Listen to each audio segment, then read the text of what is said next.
ಅವರು ಭಾಳ ಕೀಳಾಗಿ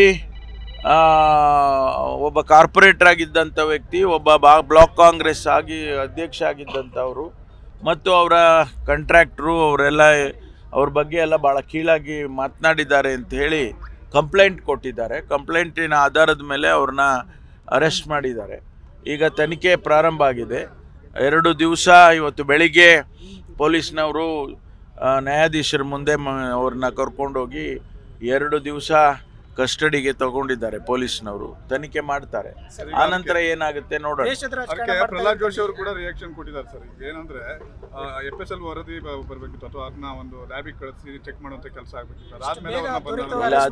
ಅದಕ್ಕೇನೆ ಈಗ ಅವ್ರನ್ನ ಅರೆಸ್ಟ್ ಮಾಡಿ ಈಗ FSLಗೆ ಅವರ ವಾಯ್ಸು ಅವ್ರದ್ದೇನೋ ಅಲ್ವೋ ಅದೆಲ್ಲ ನೋಡ್ಬೇಕಲ್ಲ, ಅದೆಲ್ಲ ನೋಡ್ತಾರೆ. ನೋಡಿ, ಅವ್ರು ಕಂಪ್ಲೇಂಟ್ ಕೊಟ್ಟಿದ್ದಾರೆ. ಕಾನೂನು ಪ್ರಕಾರ ಅವರು ಕ್ರಮ ತಗೊಂಡಿದ್ದಾರೆ. ಅದರಲ್ಲಿ ದ್ವೇಷ ಏನು ಬಂದಿದೆ? ಅದರಲ್ಲಿ ಅವ್ರ ಜೊತೆಯಲ್ಲಿದ್ದವರೇ ಅಲ್ವಾ ಕಂಪ್ಲೇಂಟ್ ಕೊಟ್ಟಿರೋದು. ನಾವು ಕಾಂಗ್ರೆಸ್ನವ್ರು ಕೊಟ್ಟಿದ್ರಾ ಅಥವಾ ಇನ್ಯಾರಾದರೂ ಕೊಟ್ಟಿದ್ದಾರಾ? ಅವರ ಜೊತೆಯಲ್ಲಿ ಯಾರು ಬೈಗುಳ ತಿಂದರು ಅವರೇ ಕೊಟ್ಟಿದ್ದಾರಪ್ಪ. ಅದಕ್ಕೆ ಕ್ರಮ ತಗೊಳ್ಳಿಲ್ಲ ಅಂದರೆ ಅದಕ್ಕೂ ಹೇಳ್ತಾರೆ, ನೋಡಿ ಕಂಪ್ಲೇಂಟ್ ಕೊಟ್ಟಿದ್ರು ಕ್ರಮ ತಗೊಂಡಿಲ್ಲ ಅಂತ, ಅದಕ್ಕೂ ಟೀಕೆ ಮಾಡ್ತಾರೆ. ಅದರಿಂದ ಕಾನೂನಿನ ಪ್ರಕಾರ ಏನು ಮಾಡಬೇಕೋ ಆ ಕೆಲಸ ಪೊಲೀಸ್ನವ್ರು ಮಾಡಿದ್ದಾರೆ.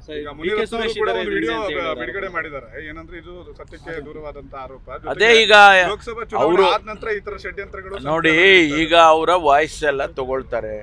ವಾಯ್ಸು ಅವರಿಗೆ ಮ್ಯಾಚ್ ಆಗ್ತದೆ ಇಲ್ವಾ ಅಂತ ಹೇಳಿ ತನಿಖೆಯಲ್ಲಿ ಬಂದರೆ, ಅದು ಮ್ಯಾಚ್ ಆಗಲಿಲ್ಲ ಅಂತಂದರೆ ಅವ್ರ ಮೇಲೆ ಯಾವುದೇ ಆಪಾದನೆ ಕೇಸ್ಗಳು ಮುಂದುವರಿಯೋದಿಲ್ಲ. ಒಂದು ವೇಳೆ ಮ್ಯಾಚ್ ಆಗ್ತದೆ ಅಂತಂದರೆ ಏನು ಕ್ರಮ ತಗೋಬೇಕೋ ಕಾನೂನು ಪ್ರಕಾರ ಮುಂದೆ ತಗೊಳ್ತಾರೆ. ಯಾರು ಬೇಕಾದರೂ ಹೇಳ್ಬೋದಪ್ಪ. ಈ ಕಂಪ್ಲೇಂಟ್ ಯಾರು ಕೊಟ್ಟಿದ್ದಾರೆ ಹೇಳಿ? ಸುರೇಶ್ ಕೊಟ್ಟಿದ್ದಾರಾ?